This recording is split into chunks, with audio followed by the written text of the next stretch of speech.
Eu queria convidar, então, o professor Abuti, que é conhecido de todos, um dos mais notáveis cefaliatas brasileiros, para falar sobre as combinações racionais nos tratamentos das cefaleias. Mestre Abuti, a palavra é sua, fique inteiramente à vontade e depois a gente vai fazer uma discussão. Muito obrigado. Obrigado, Gameleira. Boa noite a todos. É uma honra estar de novo podendo contribuir com alguma experiência clínica sobre esse assunto, para o qual eu tenho me dedicado há 38 anos. Às vezes eu levo um susto. Significa que eu comecei com 6 a 8 anos de idade e significa também que eu aprendi alguma coisa, né? Ao longo desse período, ao longo desse tempo, o meu objetivo sempre foi, porque o ênfase foi a clínica privada, sempre foi fazer o paciente melhorar. Sendo bem pragmático, eu acredito que todos sabem disso, se você não faz o paciente melhorar na clínica privada, o paciente não volta. É muito simples.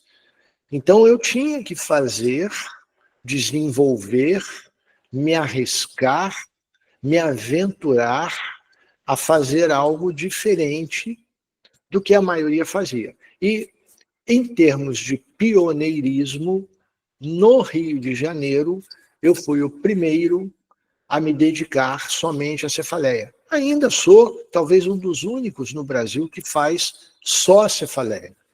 Eu não, embora eu seja neurologista, eu não atendo mais cefaleia, não atendo mais outras áreas da neurologia, só mesmo a cefaleia.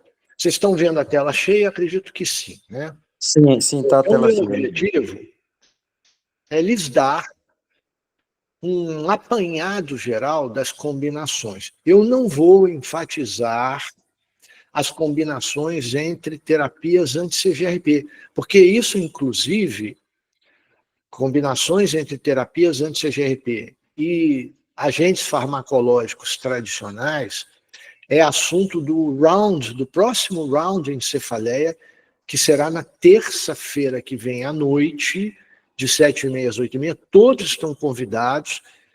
Quem não souber o link me avisa, ou avisa ao Gameleira. Então, na terça-feira, eu vou enfatizar a combinação de terapias anti-CGRP e terapias anti-CGRP com agentes farmacológicos tradicionais. Hoje eu vou fazer uma coisa mais geral, mais ampla, porque eu acho que todos aqui atendem a pacientes com cefaleia e podem se beneficiar desses conhecimentos. Queria lembrá-los também que só restam 25 vagas para esse simpósio brasileiro de cefaleia, que será 100% online no dia 8 de agosto. O valor da inscrição é administrativa, 80 e poucos reais, e eu temo que as vagas acabem, porque na plataforma só aceita 200 vagas, e que alguém fique de fora. Então, estou lhes avisando que nós só temos 25 vagas restantes. Será uma honra tê-los no dia 8 de agosto com alguns dos melhores palestrantes do Brasil. Quando nós falamos em combinação de tratamentos nas cefaleias, nós precisamos de definir os objetivos. Por que combinar? Não há pacientes que melhoram, por exemplo, da enxaqueca usando o seu propranolol, usando o seu antidepressivo tricíclico, usando o seu neuromodulador. Sim, há, sobretudo na assistência primária, sobretudo em centros primários. Muitos pacientes com enxaqueca, por exemplo, melhoram com monoterapia em doses baixas de medicamentos comuns, antigos, tradicionais e baratos. No entanto, aqueles que procuram centros terciários, procuram um neurologista, procuram um especialista em cefaleia, estes, em geral, já tentaram monoterapia com os agentes mais tradicionais. Então, por quê? nós aventamos combinar tratamentos? Basicamente por 3 motivos. Nós precisamos individualizar, personalizar, levar em conta detalhes de cada um. Nós precisamos abordar a multifatoriedade, a multimecanismos que envolvem alguns tipos de cefaleias primárias, como a migrânia, por exemplo, e nós precisamos não só aumentar a eficácia, como a tolerabilidade. E quando nós usamos monoterapia, sobretudo em doses plenas, em geral, nós temos problemas de tolerabilidade.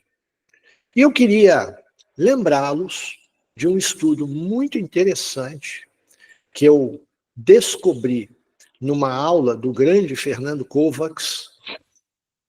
Ele mostrou esse slide e eu copiei, pedi licença a ele, e eu queria lembrá-los o seguinte: nem tudo na medicina é medicina baseada em evidência.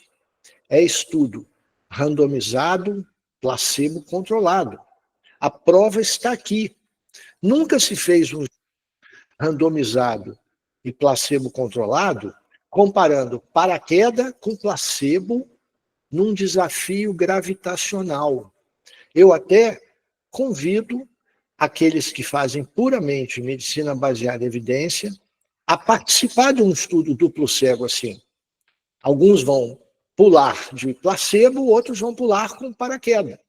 E aí depois nós conversamos. No entanto, a despeito da ausência desses estudos, ninguém deixa de usar paraquedas num desafio gravitacional para prevenir morte ou trauma severo. A medicina é parecida com isso.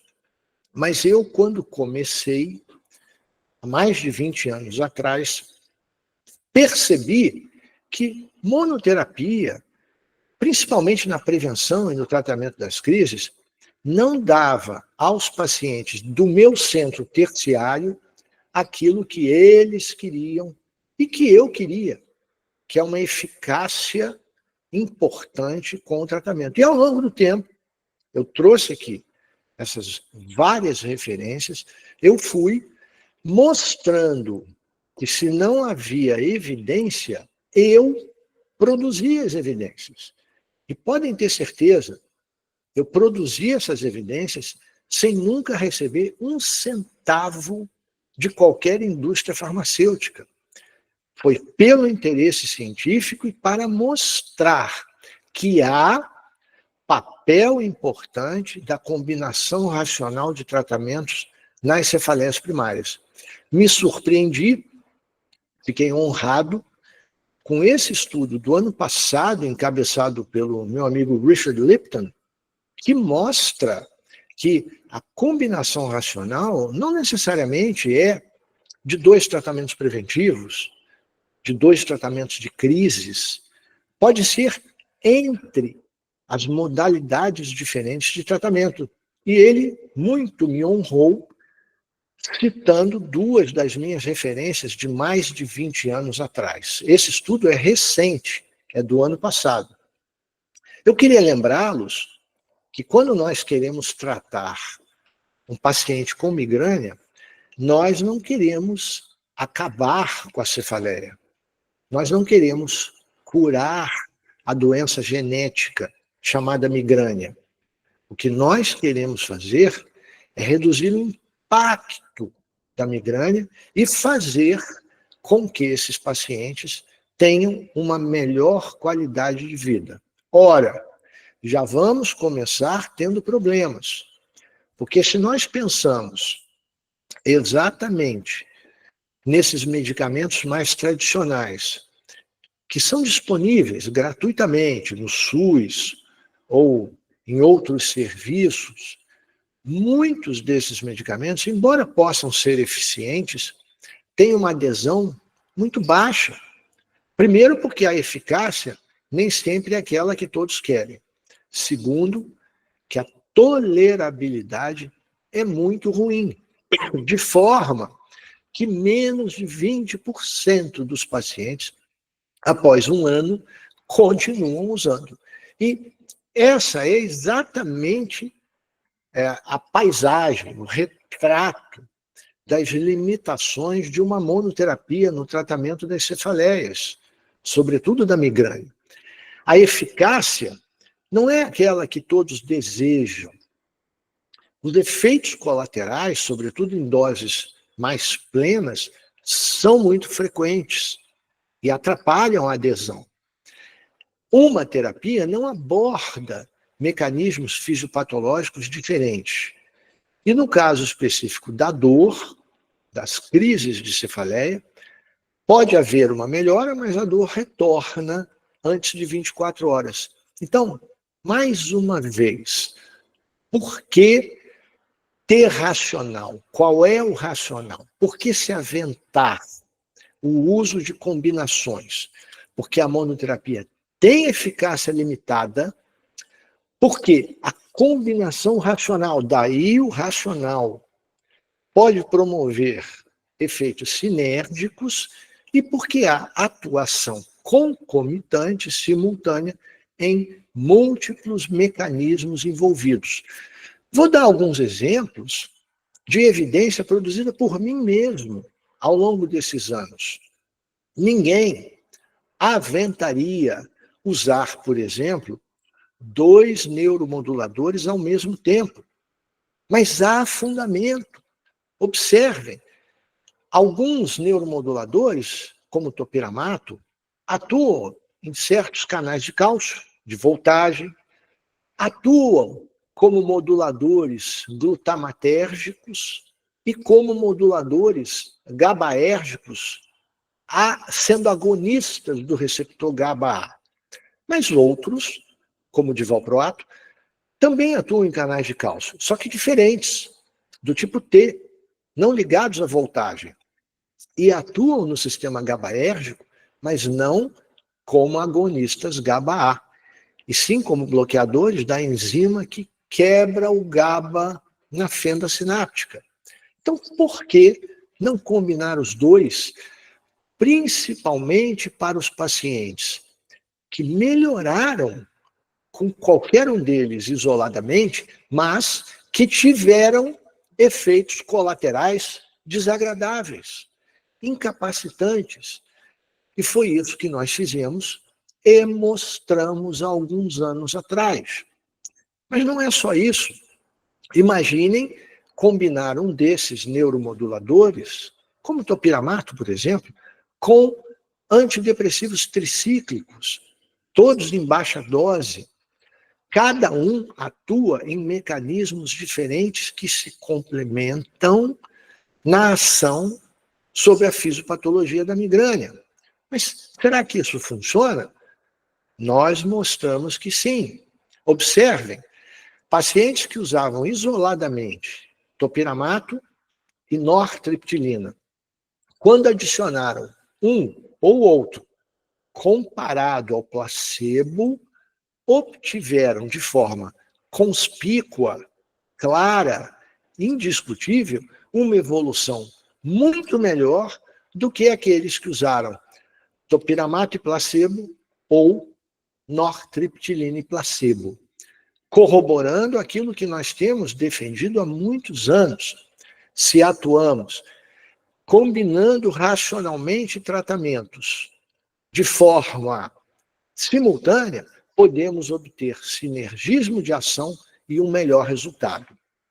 Só que há 5 anos, o paradigma mudou, graças às terapias anti-CGRP, que no Brasil se limitam apenas aos anticorpos, mas alguns de nós, eu e a Carla no Rio, temos usado já alguns GEPANs também, depois nós podemos discutir sobre eles, mas os anticorpos especificamente, e já chegamos aí a quase 700 pacientes em 5 anos, podem funcionar sozinhos. Não há dúvida. E nós acabamos de mostrar esse ano que há preditores de uma maior eficácia. Os migranosos com cefaleia essencialmente unilateral que têm osmofobia nas crises e que têm um índice de massa corporal normal. Esses pacientes evoluem melhor com anticorpos. Mas, muitas vezes, só os anticorpos anti-CGRP não são suficientes. E de alguns anos para cá, a literatura, que, mais uma vez, me honra, citando o que eu venho defendendo há muito tempo, mostra que nós devemos agir no ambiente mais ideal, no melhor das oportunidades, não só atuando em vias que envolvem o CGRP, como as fibras A delta, como os neurônios high threshold, como também poderemos e devemos atuar em vias que não dependem do CGRP, como, por exemplo, as fibras C e os neurônios chamados Wide Dynamic Range. Se nós conseguirmos atuar simultaneamente, teremos indubitavelmente uma vantagem. Vejam, mesmo classes diferentes de terapias anti-CGRP podem se complementar. Enquanto um anticorpo atua no próprio CGRP, um GPAM atua nos receptores do CGRP, e não apenas nos receptores do CGRP. Vejam, os GPANs também atuam nos receptores da amilina, que é uma prima, assim como a adrenomedulina, é uma prima ou uma pertencente da família do CGRP.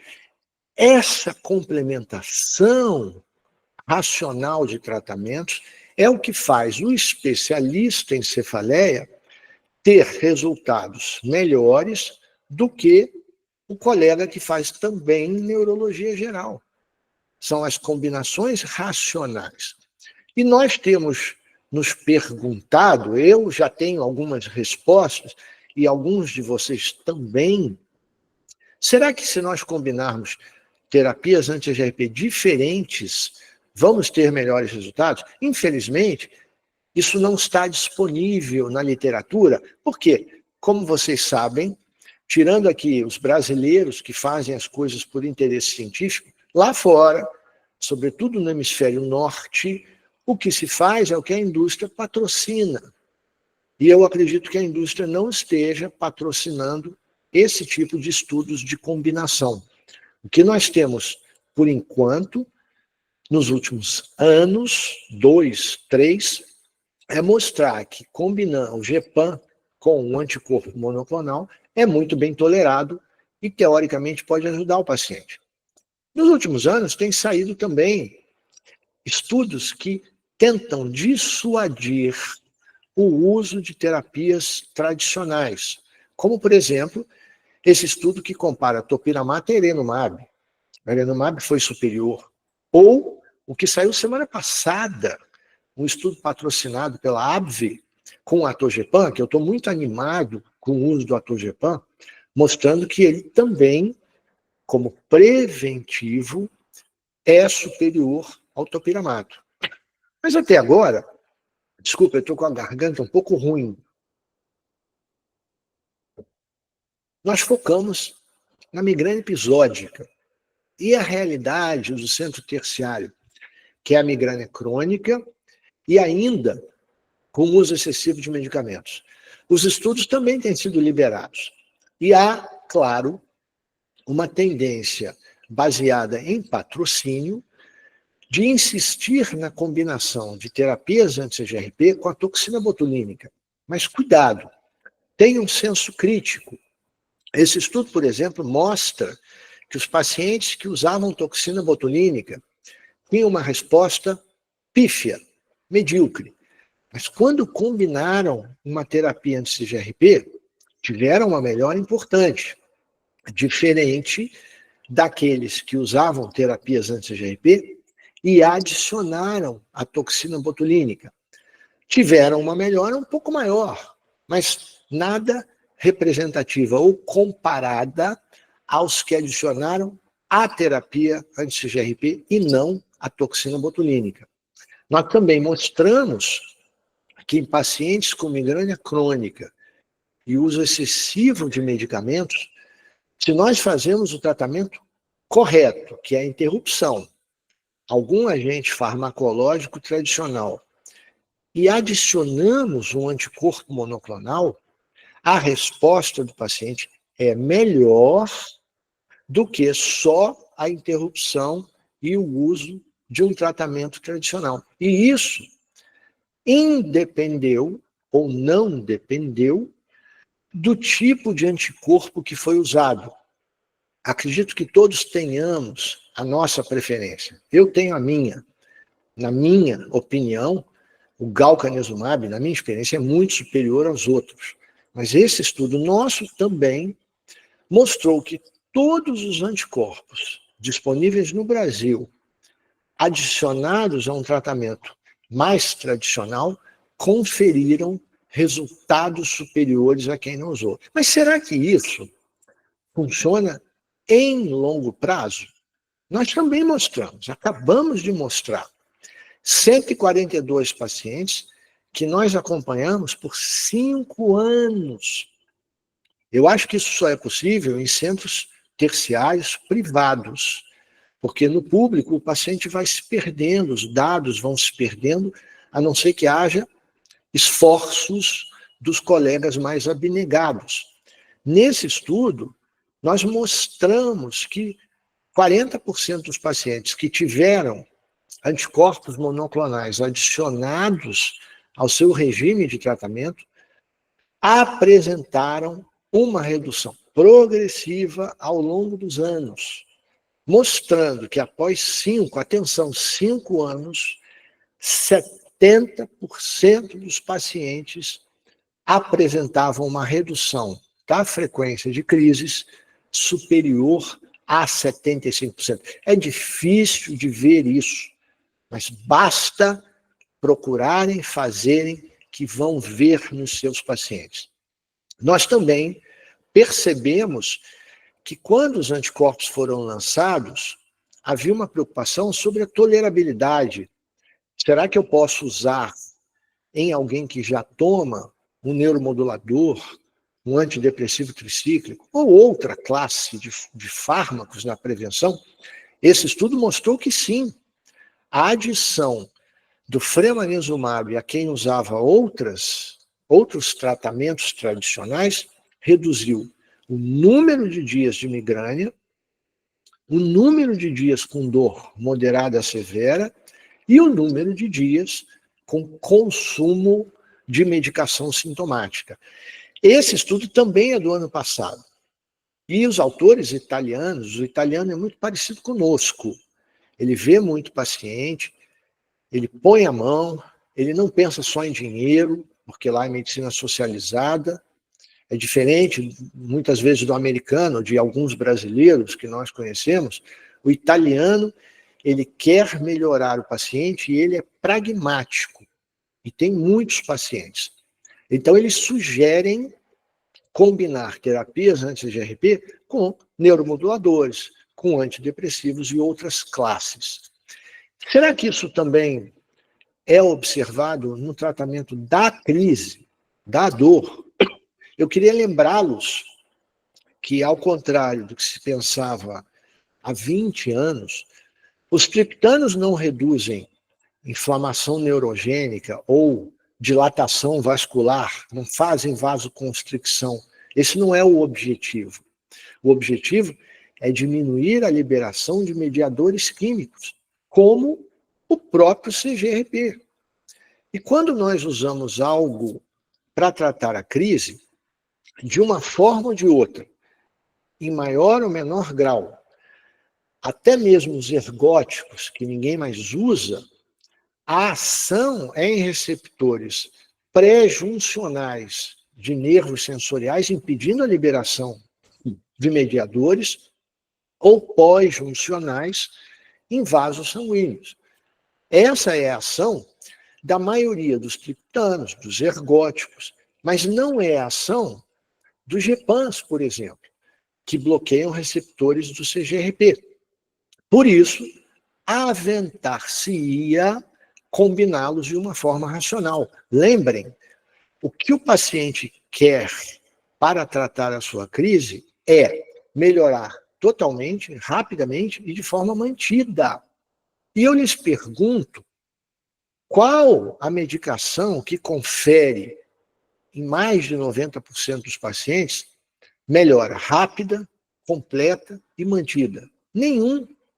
Observem, os melhores triptanos por via oral, que são o L de 80, o RISA de 10, conferem pain-free rate em 2 horas em menos de 40%.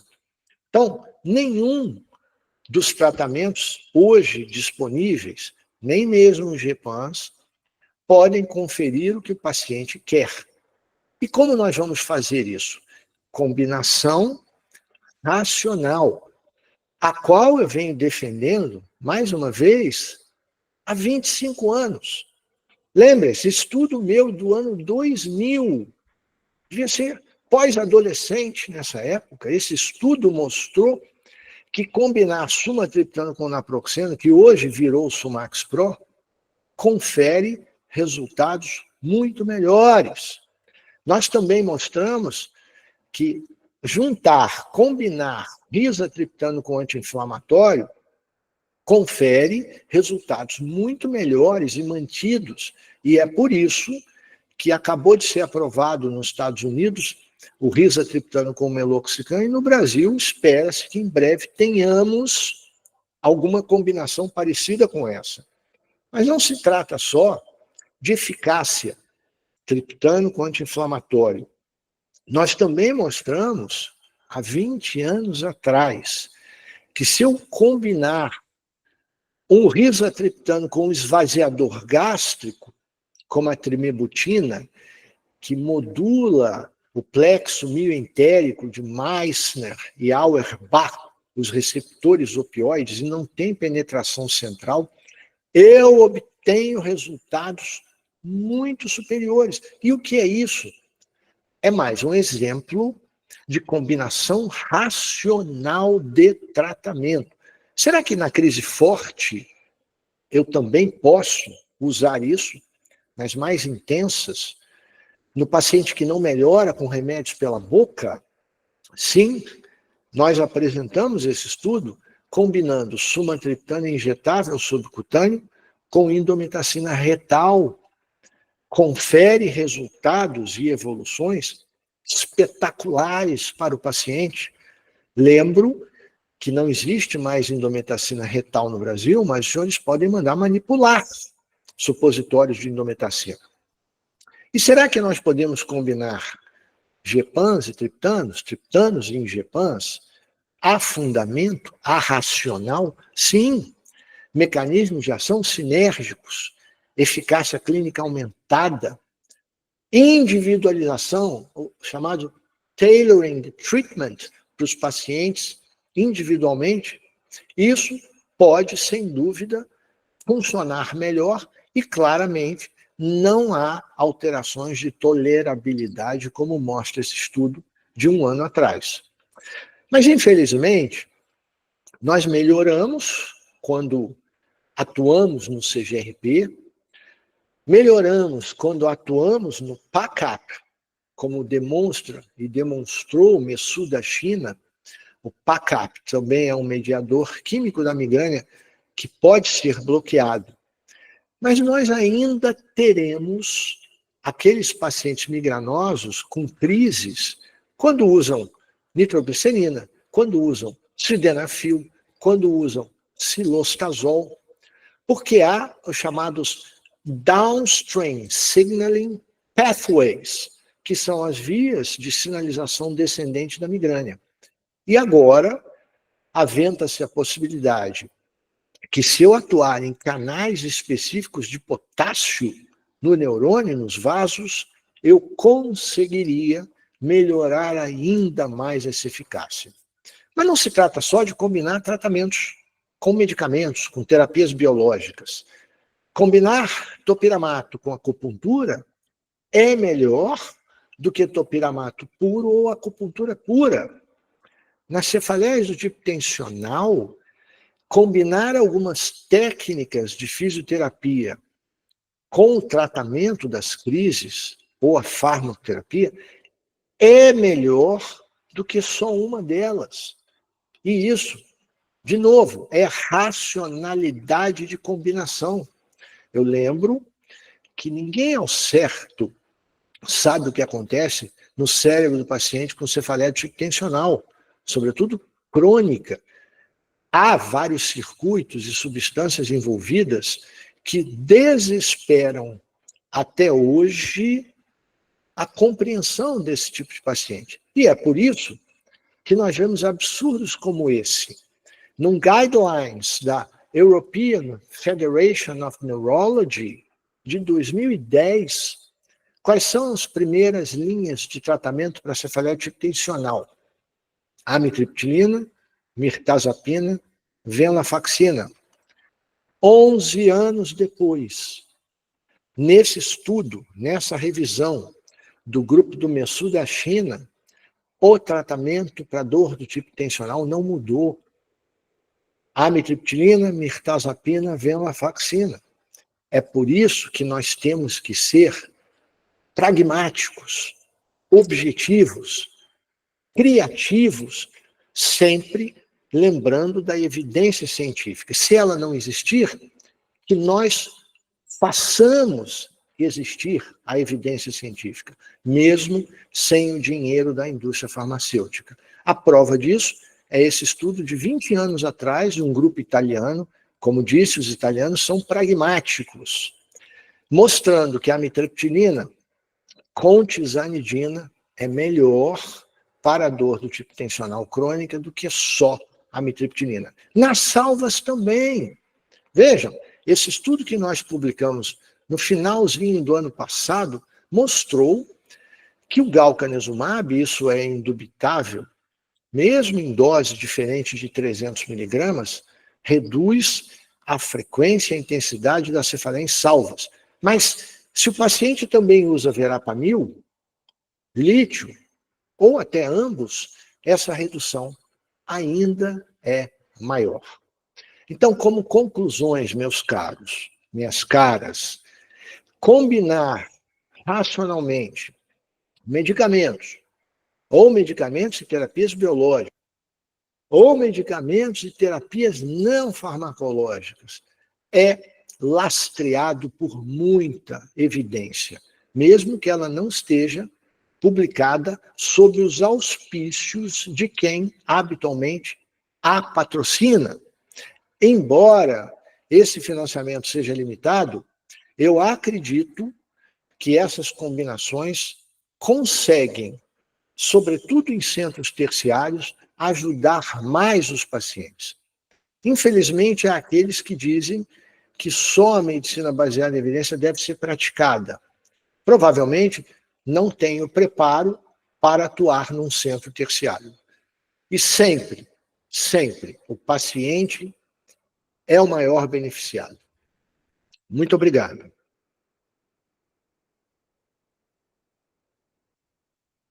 Obrigado, mestre Abush. A aula foi muito boa. Mostrou, como sempre, uma combinação de ciência de alta qualidade, praticidade e respeito ao paciente. Eu teria algumas considerações, mas eu gostaria de abrir para os colegas, alguém que queira fazer algum comentário, alguma pergunta ou sugestão. Bem, então, enquanto os colegas pensam, eu vou fazer a primeira colocação.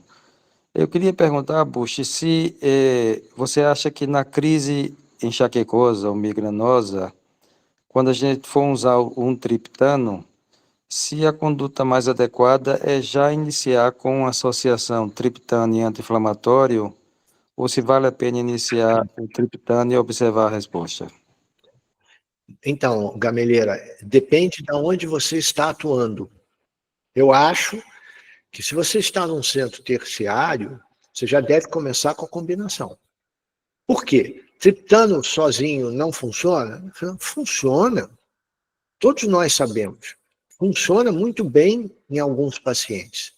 Mas pode funcionar e a cefaleia voltar. Chama-se recorrência. Ou pode não funcionar como o paciente espera.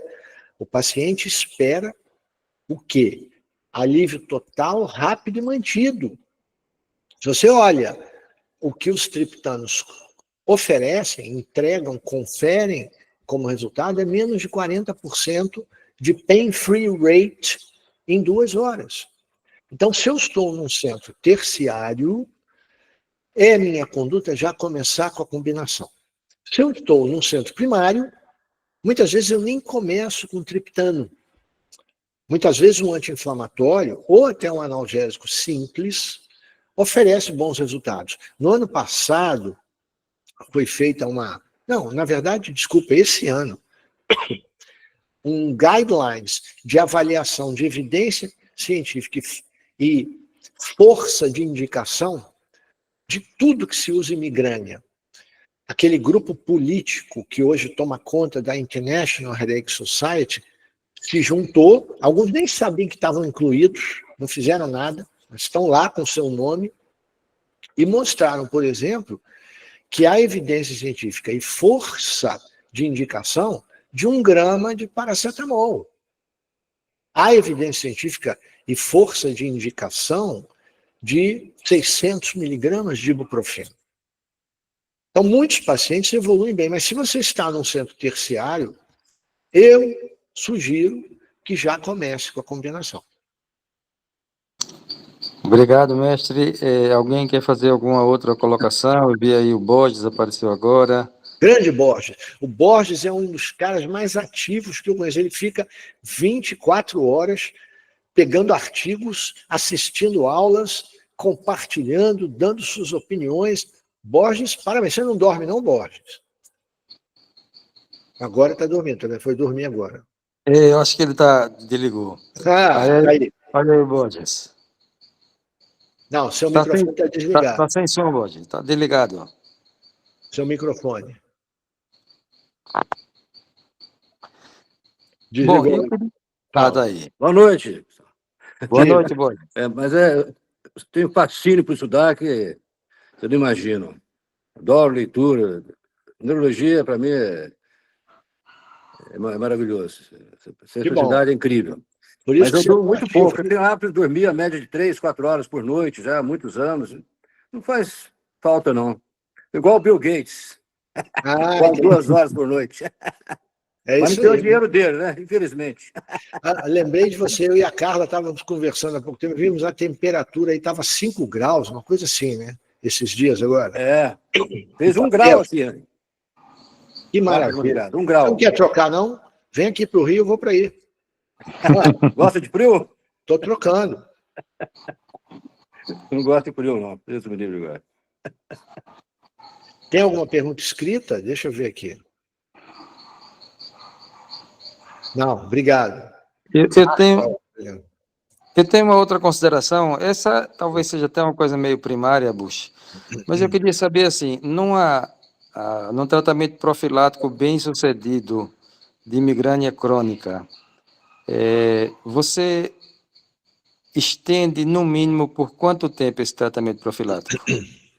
Você sabe que, quando eu comecei, eu perguntava isso para quem tinha mais experiência que eu.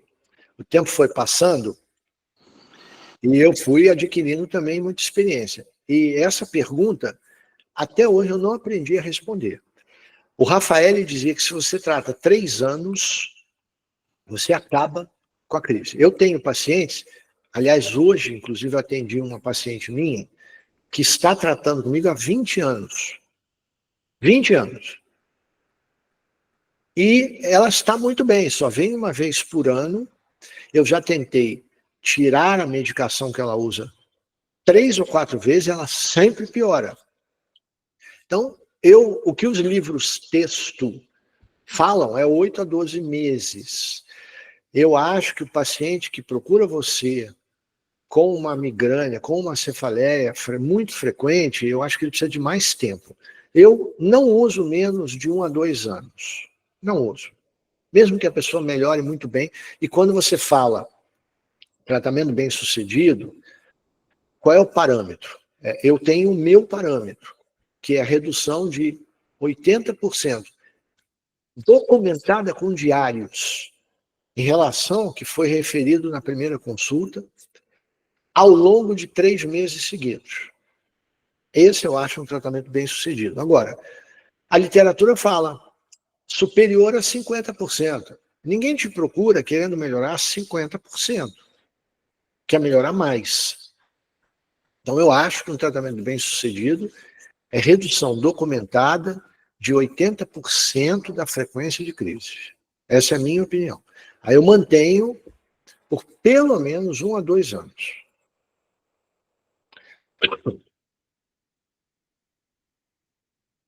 Tá, seu microfone está fechado, Gameleira.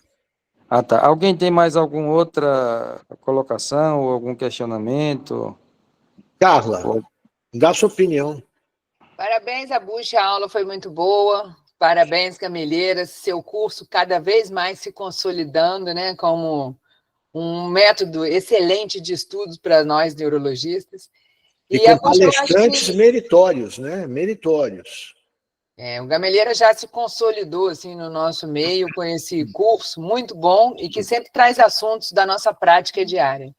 Parabéns, Gameleira. E, obrigado, Abuche, eu gostaria de perguntar o seguinte, você falou dos anticorpos monoclonais anti-CGRP e dos novos medicamentos que chegarão no Brasil em breve, os anti-CGRPs em comprimidos. Então, você já manifestou a sua ideia em associá-los. Mas vamos voltar assim, para a nossa prática aqui. Você, quando tem uma paciente, por exemplo, que ainda não fez nenhum tratamento, uma paciente virgem de tratamento, ela vem para consultar pela primeira vez, mas ela já sabe das novas terapias. Você utiliza anticorpos monoclonais como primeira opção? Nessa paciente que seria monoterapia, você manteria só anticorpo monoclonal ou você já associaria já de início? Muito obrigada. Eu acho que o que limita, uma coisa é o que nós conhecemos ou estudamos na evidência científica, na teoria, no que nós entendemos de fisiopatologia, de mecanismo. Outra coisa é que o paciente pode pagar. Então, eu vou supor que você está falando de pacientes que não têm problema de pagamento, tá? De comprar remédio. Que hoje uma grande limitação das terapias CGRP é o custo, infelizmente. Então, o que eu faço? Se o paciente vem, já conhece terapia anti-CGRP, às vezes vem pedindo, eu começo com o mais cômodo. Eu acho que o mais cômodo é o anticorpo monoclonal anti-CGRP. Mas eu sempre associo um agente farmacológico tradicional. Seja um antidepressivo tricíclico em baixa dose, seja um neuromodulador, seja uma baixa dose de flunarizina.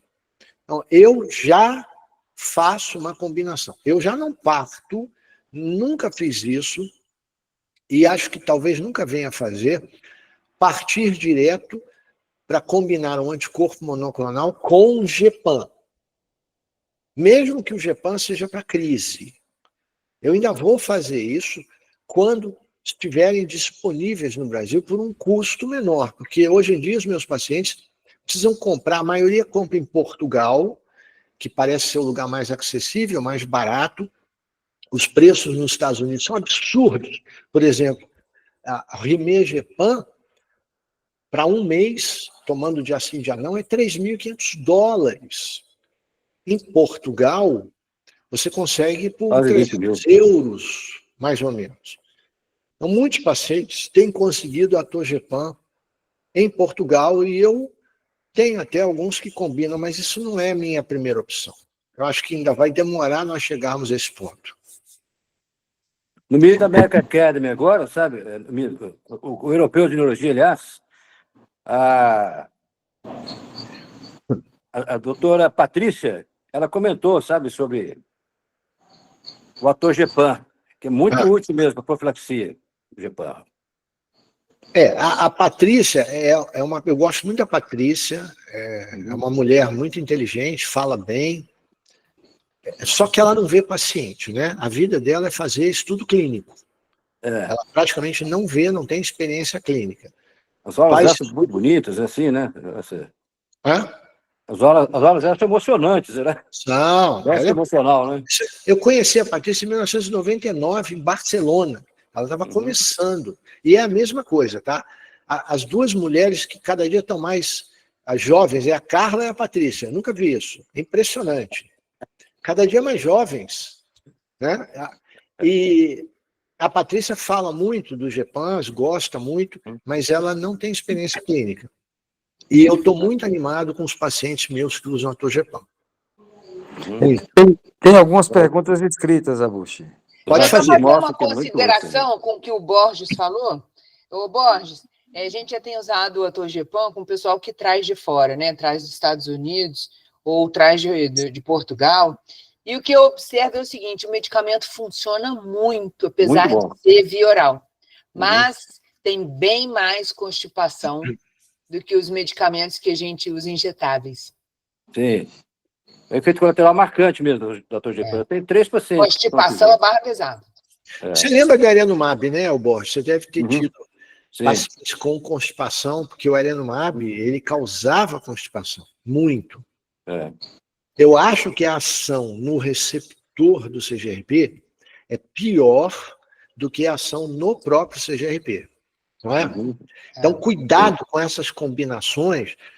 Nós ficamos com muita sede de melhorar o paciente, de fazer uma coisa moderna, mas isso pode dar problema. Estava complicando. Você quer que eu leia, Gameleira, essas perguntas e responda? Eu posso ler, você lê. Por favor, então. Bom, a Vanessa Marinha, ela está perguntando o que você pensa de bloqueio do gânglio esfenopalatino com lidocaína nasal para crises fortes. Obrigado pela pergunta, Vanessa. Eu só queria fazer uma... Eu vi ontem, aliás, agradeço a todos que pertencem ao Round, convido a todos que quiserem ingressar, basta me mandar o nome e o telefone, eu coloco na hora nos Rounds. E a discussão muito acalorada, Borges e outros colegas, alguns eu nem conheço pessoalmente, que estão nos Rounds, mais de 310 colegas, sobre bloqueio. Eu queria lhes dizer que 25 anos atrás eu cheguei a fazer alguns bloqueios. E eu uso carpule de dentista, que a agulha é mais fininha. Eu fiz bloqueios no nervo occipital maior, etc. Mas nunca vi grande coisa. E não entendo como um bloqueio de nervo periférico, tudo bem que diminui sensibilização central, que há convergência nos primeiros ramos da medula, a sensação na parte anterior com a parte posterior. Eu entendo isso tudo, as convergências medulares, mas eu não entendo porque hoje tudo é bloqueio. Eu até suspeito que tenha ganhos secundários. O indivíduo quer fazer bloqueio para ganhar alguma coisa. Mas eu não sou praticante, defensor, e nem acredito muito. Essa semana eu até revi e recusei um estudo internacional sobre bloqueios, que era um grupo francês. E olha, francês para fazer bloqueio é uma coisa séria. Virou moda, realmente. O estudo comentou muito ruim. Muito ruim. Então, eu não sou fã de bloqueio. Especificamente da Vanessa, eu não sei se a Vanessa conheceu, nós chegamos, eu e a Carla, a trazer de fora uma agulha comprida que na ponta era dobrada. Essa agulha era vendida nos congressos americanos, você botava o paciente deitado com a cabeça para trás, botava a agulha, não era de metal, era de plástico, dobrada, injetava-lhe lidocaína, às vezes uma lidocaína mais concentrada. Sobre agulha dessas. Isso. E o paciente, na hora da crise, em tese, melhorava da crise. Nós chegamos a fazer isso, lembra, Carla? Mas não observamos bons resultados. Eu já vi colegas que embebem cotonete com lidocaína, botam lá no parte na narina posterior, lá na base da lâmina crivoide, do esfenoide, para ver se passa. Enfim, com sinceridade, na minha experiência, não funciona. Tá? Agora, eu acho que você também perguntou sobre combinar triptano, anti-inflamatório e pró-cinético. Uma coisa que eu faço muito. Como fazer com o paciente refratário a isso? Eu faria triptano subcutâneo e anti-inflamatório supositório. É o que eu faria. Eu nunca usaria opioide, não tem indicação nenhuma. Acho que ninguém deve usar para migrânia. E quando o paciente não melhora com tratamento oral, mesmo combinado, eu parto para o subcutâneo com administração retal de supositório, de anti-inflamatório.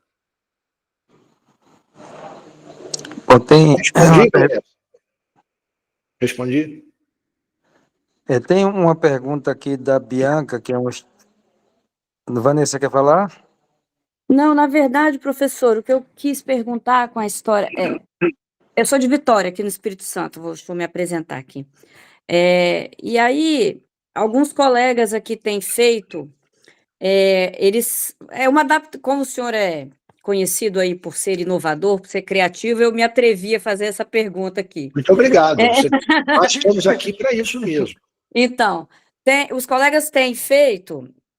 eu trabalho no pronto-socorro ainda e aparecem muitas cefaleias muito refratárias, né, no pronto-socorro, com abuso de analgésico, pessoas que às vezes estão 7 dias de crise, e mesmo quando você usa combinações subcutâneo, você usa neuroléptico, o paciente às vezes não sai da crise, precisa ser internado, e aí complica, né? né? Eu acho que nesses casos você pode usar corticoide. Mesmo isso tudo, assim, a gente usa triptano injetável, anti-inflamatório endovenoso, usa neuroléptico, usa corticoide, usa procinético, e nem, às vezes, assim, tem um percentual grande de pacientes que com isso tudo não sai da crise. E aí alguns colegas aqui estão fazendo uma adaptação funcional, assim, eles colocam lidocaína naqueles sprays nasais, não sei se o senhor já viu. Coloca lidocaína naquele spray nasal e o paciente injeta lidocaína como uma espécie de... como se fosse um Sorine nasal, sabe? E isso aí tem em alguns casos, ajudado aqui. Então, eu quis saber se o senhor já viu fazer isso, enfim, a minha pergunta era isso aí. Existem até opioides em spray. O butorfanol, Stadol, nos Estados Unidos, é um spray nasal de opioide e está virando um grande problema. A dihidroergotamina voltou com força total, uma nova apresentação em spray nasal nos Estados Unidos. É de uma empresa, inclusive, que pertence à Fina Aurora, que foi da Lilly, foi uma das idealizadoras do galcanezumab. Então, muitas pessoas têm feito uma série de coisas. Agora, eu, particularmente, que também tenho uma experiência com emergência, com esses pacientes, eu mudo, já que você tentou tudo, eu mudo a via de administração. Por exemplo, é comum receber pacientes que foram para a emergência com uma cefaleia intensa de vários dias e lhes foi prescrito clorpromazina em gotas para tomar. Não funciona. Se não for a clorpromazina injetada na veia, e o Borges conhece muito bem, gameleira, você deixa lá o paciente deitado horas, dilui aquilo ali e deixa correr, o paciente não vai sair. Agora, se depois que você fizer tudo, e o paciente não sair, eu vou copiar a conduta do Mário Pérez, com uma paciente minha, que é muito criativo, que colocou na receita para a paciente procurar um centro espírita.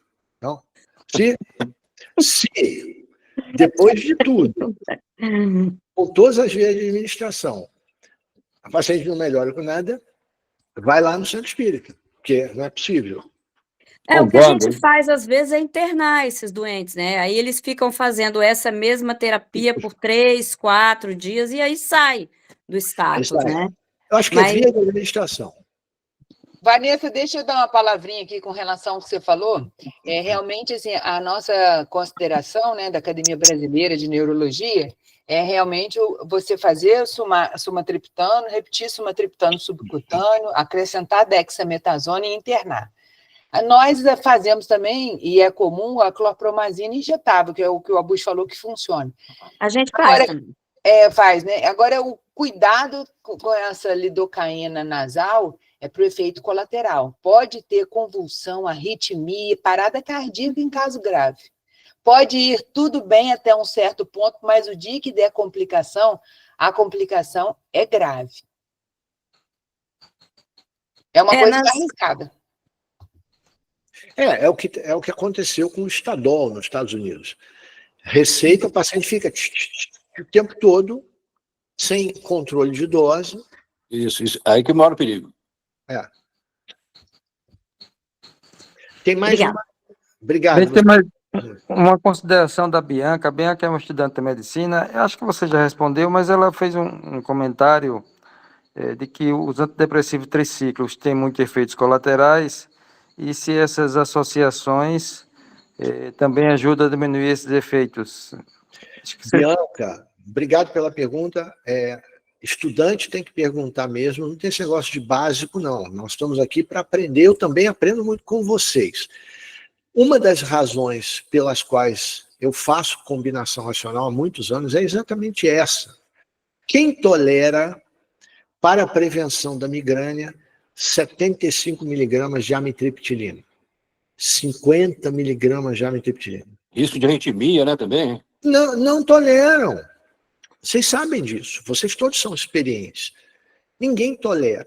Então, eu, por exemplo, não passo de 25 miligramas de tricíclico.